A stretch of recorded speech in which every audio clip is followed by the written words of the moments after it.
For yourself? Yeah, it was. And as I said, it was still illegal in most states of Australia. So I sort of wasn't aware of that at the time, I don't think.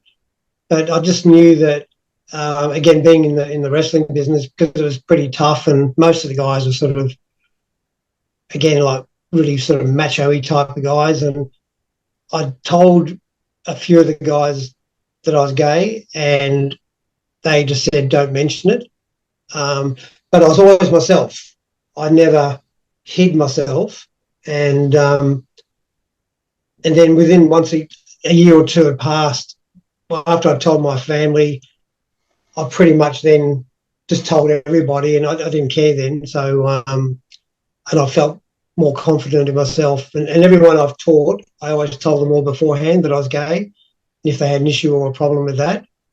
And not one ever said no. So it was good. Yeah. Tell everybody about your book right here.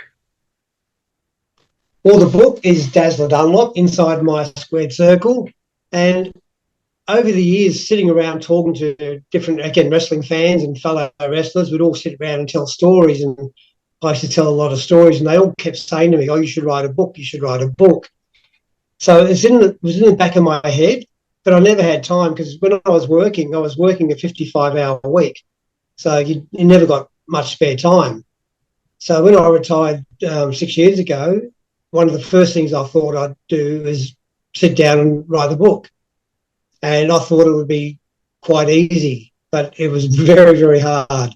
It took me nearly 2 years to write, because my memory's not that great. I've had a lot of concussions over the years. I had about 16 concussions. So my memory is sort of, some days it's really good, some days it's really bad. So, but I chose to do it the old-fashioned way. I sat down and wrote it all out on paper and pen, not on the computer, because I kept sort of remembering different things. So I had to go back to that part and write more. Then I'd go back to different parts, and then I'd let it go 2 or 3 days. Then I'd remember more things. So I'd add more things.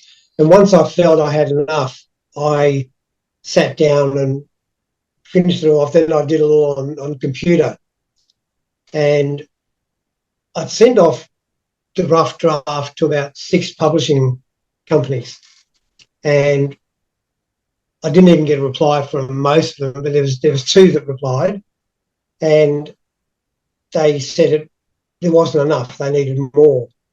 So I thought, oh God, what can I think of? And in the end, I added 9 more chapters, and I didn't have a lot in the gay section at first.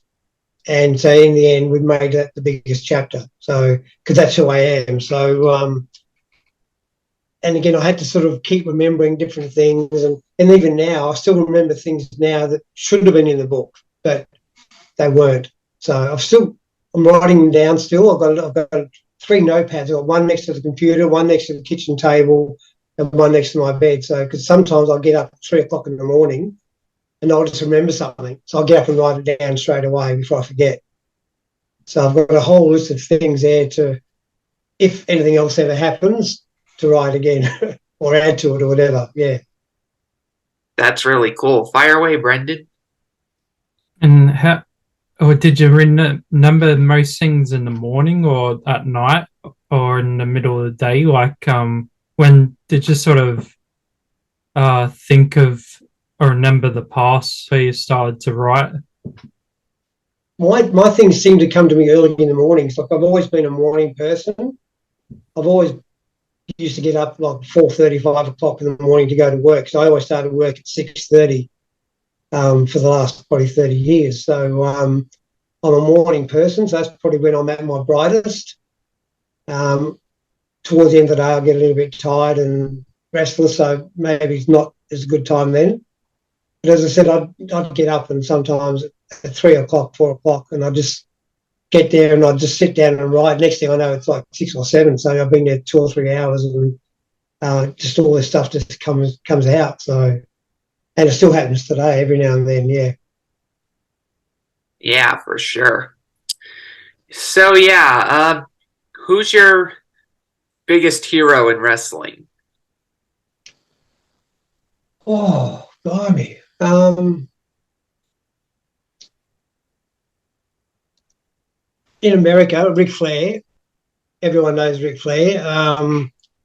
To me, he's the ultimate professional wrestler.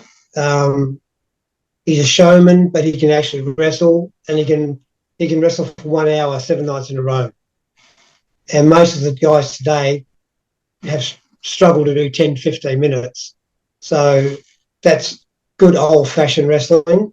In Australia, there's guys like Roy Heffernan, who was world famous in the 50s and 60s as the Fabulous Kangaroos. He toured America for over 10 years, Canada, India, Europe. So he was really famous, and he was my trainer when I moved to Sydney.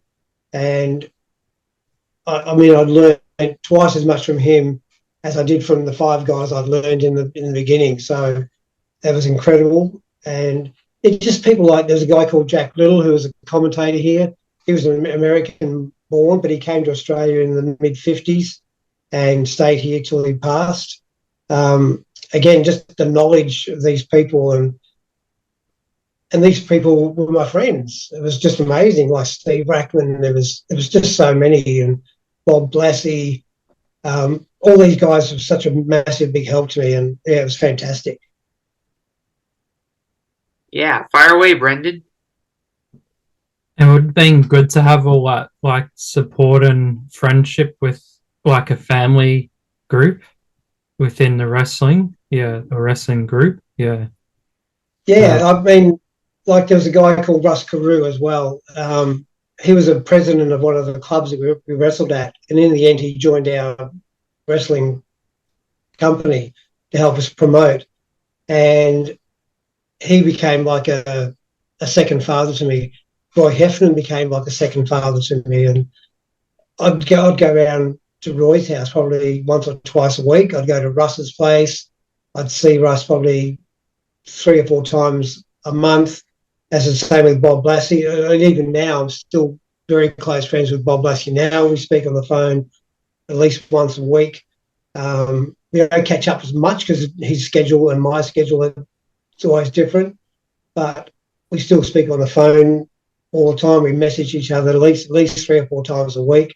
Other friends from the business I still keep in touch at least once a week or once a fortnight. So yeah, so it's like a family, and all the guys I taught over the years, there was about 16 guys that I taught.